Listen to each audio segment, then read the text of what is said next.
Welcome back, everyone, to another Welcome to the J episode. I am your host, Jahenns Manigat, aka 12. Before we get into everything that is creating men's basketball, make sure to like and subscribe to the Field of 68 Media Network so you can get content such as this, representatives of different schools repping their alma maters like I'm doing today. Today is going to be just me, no guest, but we definitely have to get into it. The Jays are kind of flying high right now. They've won the last 6 games in a row, including last night's win against St. John's on the road. A very, very tough, difficult place to play. The Jays managed to squeak out a difficult 81-78 victory. Top performers of the night: Ryan Hawkins, 25 points, 12 rebounds. Ryan Kalkbrenner, 19.7 rebounds. Trey Alexander, big time performance by him, 16 points, 5 rebounds, 6 assists. We welcome back Arthur Kaluma. He looked great coming off the bench for the Jays as he's on a minute restrictions right now, but he still managed to have 12.6 rebounds in his return. Like I just mentioned, the Jays have now won 6 straight games to sit at the 3rd spot in the Big East standings. Let's remember that this team was picked as a preseason number 8 in the Big East. So Coach Mack and his staff have certainly done a wonderful job with this group of guys. They are exceeding what the Big East preseason expectations were. If you are a fan of this podcast, you know that I've been saying that Coach Mack is certainly going to use things like this as bulletin board material the entire year to get the boys to play to the best of their ability, and he certainly has done that as the boys sit at the 3rd spot in the Big East standings. Not all news is good news for the Jays. Obviously, they won a game. We're all very happy and excited about that, especially in such a tough environment, which is at St. John's. But story of the night is Ryan Nembhard's injury. Our starting point guard went down in the second half, holding his right wrist, his shooting wrist, and obviously, as he went down, I think the whole of Bluejay Nation's heart kind of sunk. The way that he was holding his wrist, it obviously looked not good by any stretch of the imagination. Coach Mack and the training staff rushed over. The St. John staff also rushed over to help assist Ryan Nembhard. You kind of see him saying, I think I broke it, which is not something that you'd like to hear, obviously, but you know, it was announced this morning that he will be shut down for the remainder of the season, and that's going to have a trickle effect as far as how the Jays are going to play. I'm going to get into that a little bit later. Obviously, we're wishing Ryan a speedy recovery. We hope that he comes back as healthy and as strong as he can be. We know he's a hardworking kid, someone who's going to put his best foot forward in rehab, and you know, he's going to want to play his best next year when he's able to suit up for the Jays again. Unfortunately for us, though, as fans of people who follow the program, it is now known that he will miss the remainder of the season. He ends his freshman year averaging 11.3 points a game, 3.1 rebounds a game, 4.4 assists a game on 40% shooting. I believe that he was well on his way to win the Freshman of the Year award. I wonder if he'll still be, in contention for that. He won Freshman of the Week multiple times. The Jays would not be sitting in 3rd in the Big East for sure if it wasn't for his contribution, as Coach Mack mentioned in the post game last night. His future is bright though, and we, like I said earlier, we all wish him a speedy recovery. And we can't wait to see him get back out on the floor doing what he loves to do, which is obviously playing basketball. And as Jays fans, we are going to be missing out on his growth, what we are going to see as far as his growth is concerned down the stretch as these games start to matter more and more. So again, it is a very tough blow for the Jays. Starting point guard Ryan Nembhard goes down with an apparent right wrist injury, and we're going to have to see how the Jays are going to bounce back and help salvage the rest of the season, obviously without their starting point guard in action. So what does that mean for the Jays going forward? I believe there's going to be a lot of roles that are going to change. Some guys are going to be asked to do a lot more. One of those guys who I mentioned before had maybe his best game of the season last night, although he did have 4 turnovers, Trey Alexander was able to do a little bit of everything for the Jays, especially down the stretch, to help them win that game. I believe he's going to move into the primary ball handling role. And I think Coach Mack and the staff are going to rely on him to really set up offense for everyone else.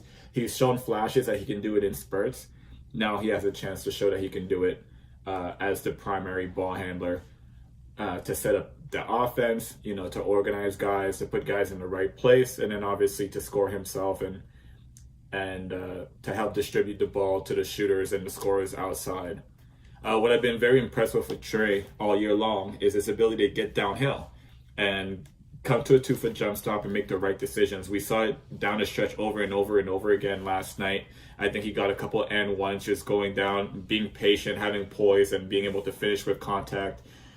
He's got a really good touch and surprising strength to be able to absorb contact and to finish at the rim, especially after coming off a 2-foot jump stop where guys are still trailing him at the hip and, pushing him, shoving him. He's able to maintain his balance and finish strong at the rim. That's something that he's been able to do all year long and something that I've been very impressed by. He's going to have to do it a whole lot more because he's going to be relied upon to, like I said, organize the offense, put guys in the right place, and shoulder the load that is left with Nembhard's absence. I also believe that guys like Alex O'Connell, even Arthur Kaluma, are going to have to get the ball more, be more active offensively to help organize offense as well. It might not be a particular set that Coach Mack is going to have them walk the ball up the floor and have them set up, but for them to initiate offense off of a rebound so that, we're not putting so much pressure on Trey Alexander's shoulders is going to be pivotal for the Jays moving forward. They're going to have to do this a little bit more by committee because Nembhard was really the guy who every single time up the floor was organizing the offense, and teams started to wise up to that and take that away, and we've seen Trey be used as that secondary ball handler to do that. Now Trey's going to have to rely on the likes of O'Connell, the likes of Kaluma to help him bring the ball up the floor and also direct traffic so that the Jays could have good, positive offensive possessions. I, for one, cannot wait to see how Coach Mack is going to adjust his offensive style.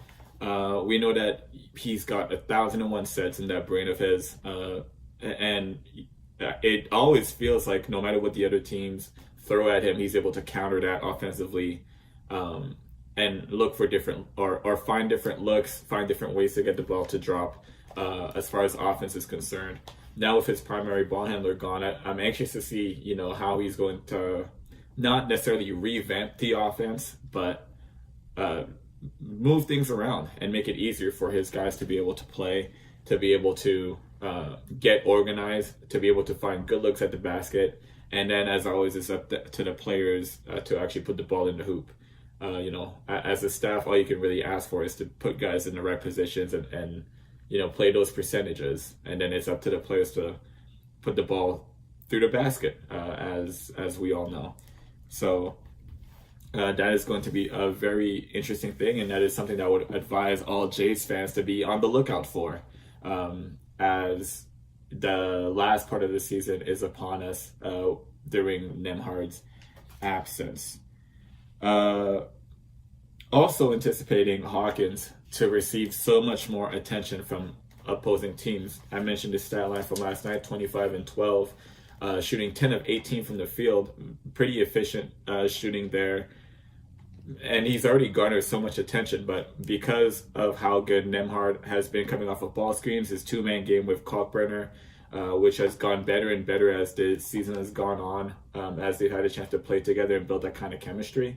We're now going to have to see Hawkins, demand double teams in some different situations because of how much more attention is going to be put on him and placed on him. So Hawkins has done a great job all year of making the right decisions with the ball. He's a very smart, intellectual basketball player. He knows when to shoot it. He knows when to move it. He knows, more importantly, though, what Coach Mack is looking for as far as offense is concerned. And he's got a quick trigger from three, so it's going to be hard for teams to double team him out there. I think as he gets closer down and he starts to get into his post-up moves, that's when he's going to potentially see more double teams, and it's going to be up to him to find the open guys and for guys to make shots to relieve that pressure. With Hawkins being as intelligent as he is, I don't see that to be too hard of an adjustment for him. But I would be, if I'm the Jays, I would be preparing for more and more double teams coming his way, because one of the important pieces is now missing in Ryan Nembhard. So Hawkins is going to demand a lot more double teams moving forward. I'm of the mindset that Coach Macker is going to try and find, other guys to plug in to fit in that rotation. I'm looking for a guy like Christopoulos, who has seen minutes sparingly as the season has gone on, to get a chance to show what he's really made of. I've had a chance to watch him work out and shoot in the summertime. We know that he comes in and he was known as a really good shooter in high school. And that is one of the reasons why Coach Mack felt that he was the type of guy that could fit into the system and fit into the culture. So now he's going to have a chance to prove it, I believe. I think he's going to be ready and anxious to step up and help produce for the team. And we're going to have to see how the new look rotation is going to perform before having Trey Alexander as that main guy coming off the bench. Obviously now he's going to be in the starting role. I anticipate as Kaluma gets healthier and healthier, those minute restrictions are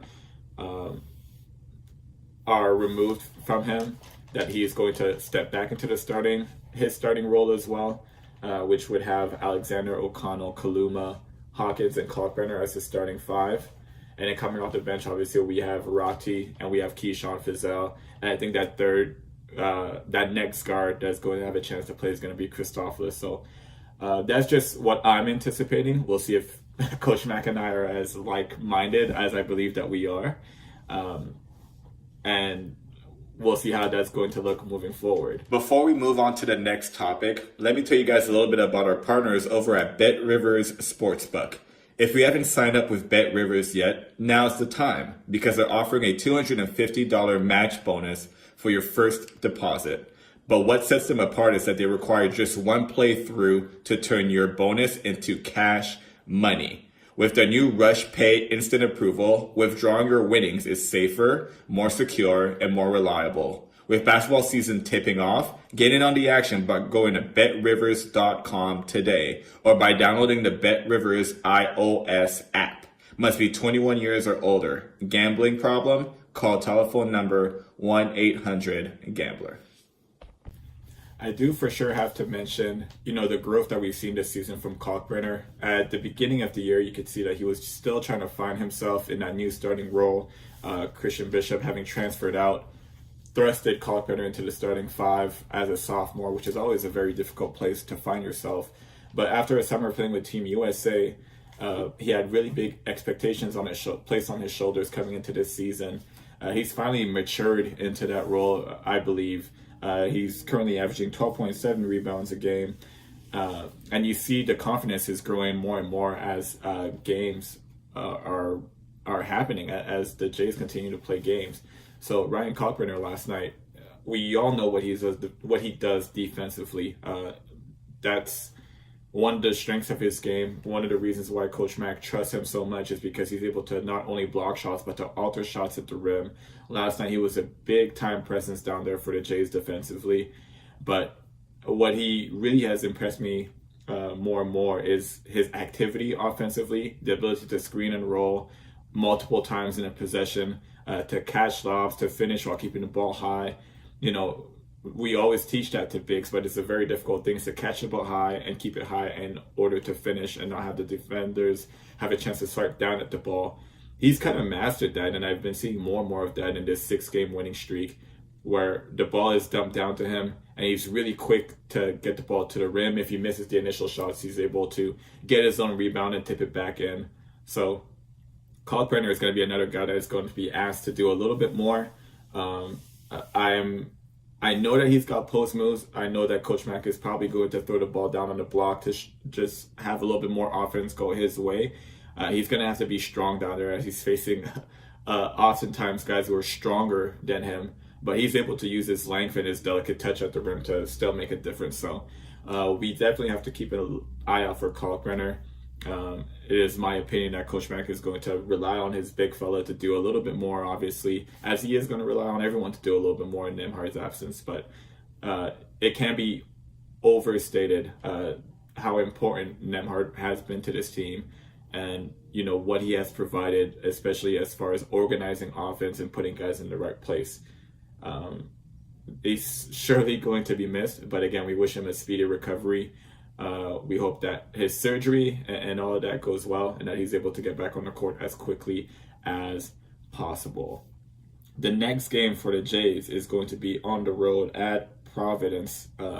Earlier on in the season, there was 2 games against Providence, obviously, on the schedule. One of those games was initially going to be rescheduled due to COVID. I believe it was on the Providence team at the time, if I'm not mistaken. It was announced a couple of weeks ago that game has been officially canceled, so we're only going to get one look at Providence, but they do sit atop of the Big East.